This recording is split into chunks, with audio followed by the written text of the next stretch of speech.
और कोई परिवार में फैमिली मेंबर्स में नहीं, आपके? मेरी 2 ही लड़कियां हैं, दूसरी लड़की मेरी सॉफ्टवेयर इंजीनियर है। जी। तो परिवार में और कोई व्यक्ति के जो है शासकीय सेवा में जाने की गुंजाइश नहीं। अच्छा सर, ये तो रही सर प्रशासनिक बात आपकी। जाहिर सी बात है कि आपने बहुत मेहनत की है और ये इस मुकाम तक पहुंचने के लिए बहुत मेहनत की ज़रूरत होती है। फैमिली लाइफ को लेकर सर, बहुत सुखद है। फैमिली लाइफ आपने अरेंज मैरिज की या लव मैरिज हाँ, अरेंज मैरिज की की? जी। और बहुत सुखद है। उस समय का अनुभव बताइए सर, जब अरेंज मैरिज की, जब आप भाभी जी को देखने गए, नहीं, श्रीमती जी को देखने गए थे, क्या स्थिति थी? नहीं, कई प्रस्ताव थे और जी। उसमें पारिवारिक पृष्ठभूमि और उनके गुणों को देख कर चयन किया और जी। सफल रहा। अभी क्या स्थिति है सर, अभी अभी क्या, भी बहुत अच्छी है। किस तरह से आप जब सामान्य सेलिब्रेट करते हैं छुट्टी, किस तरह से सेलिब्रेट करते हैं? सामान्यतः तो शासकीय कार्य में दिन निकल जाता है, शाम को या छुट्टी के दिन टीवी और दूसरी चीजों में निकल जाता है। पर कुल मिला के जीवन सफल है। बिल्कुल सर, कहा जाता है कि जो ब्यूरोक्रेट्स होते हैं, जो नौकरशाह होते हैं, जो प्रशासनिक अधिकारी होते हैं, उनके पास समय नहीं हो पाता अपने परिवार को देने के लिए। इसको लेकर कई बार मतलब परिवार में कलह की स्थिति रहती है। आप खुशनसीब हैं कि आपको भाभी जी अच्छी मिल गई, लेकिन कई बार ऐसी स्थिति रहती है कि आपके साथ भी कभी नहीं, लड़ाई झगड़ा मेरे हुआ मेरे है, जब आप साथ बिजी रहे हो, कभी ऑफिस में बिजी रहा हो या कहीं दूसरी जगह बिजी रहा हो? नहीं, नहीं, मेरे साथ कभी ऐसा मौका नहीं आया। और सामान्य तौर पे वो मेरी परिस्थितियों को सब समझती हैं और इस मामले में मैं बहुत खुशनसीब हूँ कि इस तरह की किसी परिस्थिति का सामना मुझे अपने करियर में नहीं करना सर पड़ा। मैम क्या करती हैं, सोशल वर्क से जुड़ी हुई नहीं, है? वो हाउस वाइफ हैं जी। और हम घर का दायित्व संभालती हैं। सही बात है सर, हाउस वाइफ तभी एक जीवन दो रेल की पटरी का तो दोनों किनारे जब तक साथ नहीं चलें तब तक जिंदगी सफल है। सर और किस चीज़ में हॉबी है सर, जैसे आपको जैसे रीडिंग मेरी हॉबी है। रीडिंग, किस तरह की बुक्स पढ़ना आपको अच्छी लगती हैं? मैं खास तौर पर समाचार पत्र, जी। हिस्टोरिकल बुक्स जी। वगैरह, नॉवेल्स, सभी चीज़ों को मैं पढ़ता रहता हूँ। ऐसी कौन सी नॉवेल है सर, ऐसी कौन सी बुक है जिससे आप सबसे ज़्यादा इंस्पायर्ड हुए और सबसे ज़्यादा प्रभावित हुए हैं आपके जीवन में, जिसको जो सबसे मतलब असर डाला हो किसी बुक्स ने?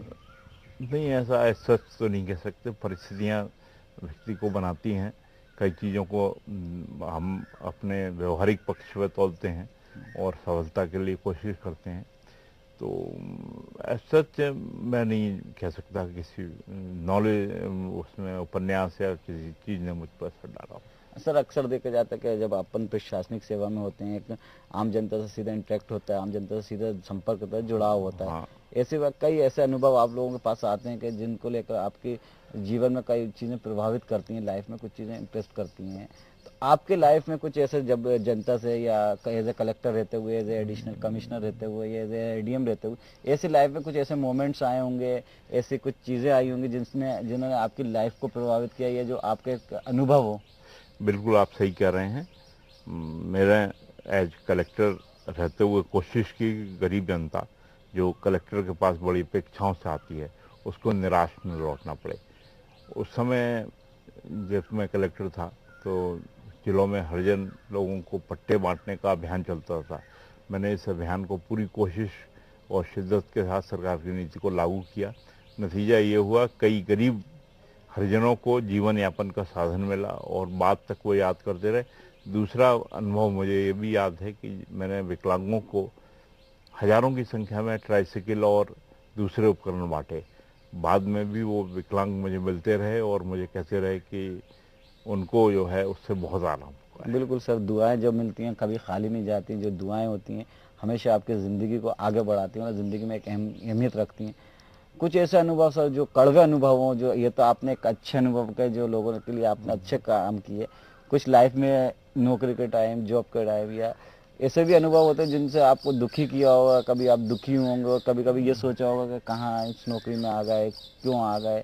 जब आप अपनी दिल की बात पूरी नहीं कर पाते, आप चाहते होंगे मैं ये करना चाहता हूँ और वो नहीं कर पाए, ऊपर राजनीतिक प्रेशर हो या ऑफिशियल अधिकारियों को प्रेशर हो, वो नहीं कर पाए हो आप? सामान्यतः ऐसी स्थिति नहीं बनी। मैंने जो चाहा वो किया, पर यह जरूर रहा कि मेरे स्थानांतरण होते रहे। कई बार लोग नाराज हो जाते थे, राजनीतिज्ञों को अच्छा नहीं लगा तो मेरा तबादला कराते रहे। तो मैं उसको अपने जीवन की नियति मान के स्वीकार करता रहा। पर जहाँ तक शासकीय कार्य का सवाल है, मैंने अपनी इच्छा से और सही काम करने की कोशिश करी।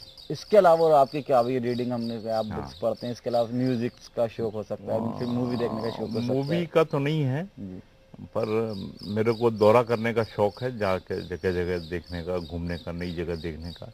तो वो शासकीय सेवाओं के दौरान रूटीन कोर्स में होता रहता है। बिल्कुल सर, दौरा करते रहते होंगे आप। ऐसे कई लोगों से भी मुलाकात होती होगी कि जो बहुत दुखी होते होंगे, जो बहुत आशाएं करते होंगे राजनेताओं के साथ साथ। आप चूंकि पूरा जो प्रशासनिक तंत्र होता है वो राजनीतिक सत्ता के तंत्र को अपने हाथ से बताता है, उनको नीति समझाता है, उनको पॉलिसी समझाता है। ऐसे कुछ आपने कुछ पॉलिसी बनाई हो आम जनता के लिए, कहीं एज ए कलेक्टर रहते हुए या एज ए कमिश्नर रहते हुए, जिससे जनता का सीधा जुड़ाव हो, जिसमें एक अचीवमेंट मिली हो, आपको एक मन को संतुष्टि मिली हो कि मैंने एक अच्छा कार्य किया? देखिए, जहाँ तक मेरे अपने कार्यों का सवाल है, शासन की नीति मेरी नीति रही है। शासन की जो भी नीति है उसको पूरी तन्मयता से लागू करने का मैंने प्रयास किया, और यही मेरी सफलता का राज है। अब जैसे मैं एग्जाम्पल दूंगा आपको, वर्तमान पद स्थापना पर रहते हुए मैंने जो प्राइवेट सेक्टर में रोजगार के अवसर हैं उनको, रोजगार कर्मियों को उम्र 58 से 60 करने का मैंने नोटिफिकेशन निकाल दिया है। नतीजा ये है कि हजारों कार्यरत कर्मचारियों को उसका फायदा मिलेगा। तो इस तरह के शासकीय सेवाओं में आप रहते हुए कुछ ना कुछ करते रहते हैं, लोगों को जिसमें फायदा मिलता है। जी सर, आज के परिदृश्य में, आज के जो सिनेरियो चल रहा है, आप सबसे अच्छा ब्यूरोक्रेट्स किसको मानते हैं 1 to 10? नहीं, मतलब ये ऐसा आप ऑब्वियसली आप बोलेंगे नहीं, क्योंकि उचित नहीं होगा। दूसरे नाराज हो जाए, लेकिन फिर भी अभी के जो अधिकारी हैं, पहले के जो आपके अधिकारी हैं, उनमें क्या विभिन्नताएं हैं, उनमें क्या समानताएं, कौन है पहले के अधिकारी ज्यादा मजबूत थे जी। अब अधिकारी उतने मजबूत नहीं है। मतलब एक तरीके से राजनीतिक प्रेशर हाँ, दबाव बढ़ने लगे। तो मतलब अब ये झेल नहीं पाते हैं, पहले के अधिकारी राजनीतिक प्रेशर झेल लेते हाँ, थे। प्रेशर तो हमेशा रहे हैं, पर वो अधिकारी थोड़ा मजबूत थे। अच्छा, बार बार सर एक बात उठती है राजनीतिक अधिकारियों पे कि राजनीतिक प्रेशर रहता है, राजनीतिक प्रेशर रहता है, राजनीतिक प्रेशर रहता है। ये हम लोग बार बार सुनते हैं कि राजनीतिक प्रेशर की वजह से। किस तरह का ये राजनीतिक प्रेशर रहता है सर? किस तरह से सबसे लोग... ज्यादा प्रेशर जो है ट्रांसफर ऑफ पोस्टिंग में रहता है। जी सर। अपने अधीनस्थ कर्मचारियों की पदस्थापना अधिकारी अपने हिसाब से करना चाहते हैं, जरूरत के हिसाब से करना चाहते हैं। राजनीतिज्ञ उस पदस्थापना को अपने हिसाब से, अपने कारणों से करना चाहते हैं।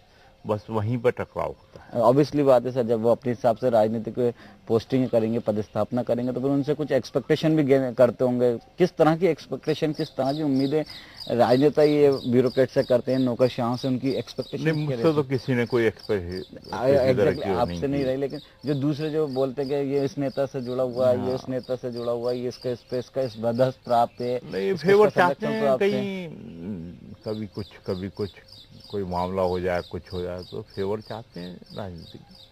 पर जो सही होता है वो करो। आप तो हर एक को जवाब दे सकते हो आप, और सामाजिक प्रतिष्ठा भी इससे बनी रहती है। तो ये थे हमारे साथ मुक्तेश वैष्णव जी। अभी इनसे बातचीत का सिलसिला जारी रहेगा। लेते हैं एक छोटा सा ब्रेक के बाद जल्द हाजिर होते हैं।